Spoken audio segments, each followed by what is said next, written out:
For Timmins James Bay. Thank you, Mr. Speaker. The reality is that we're in this probably most brutal of all the waves because of the virulent new strains. And yet we saw that this Liberal government was the only G7 country to raid the COVAX fund that was supposed to be helping in the third world.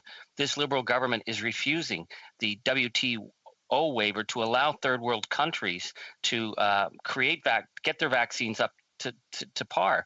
So my question is how does Canada even imagine that they're going to get through this in the long term if new virulent strains are happening because Canada is blocking at the WTO the ability of third world countries to get vaccines? Calgary Nose Hill. The situation is dire. I agree with my colleague.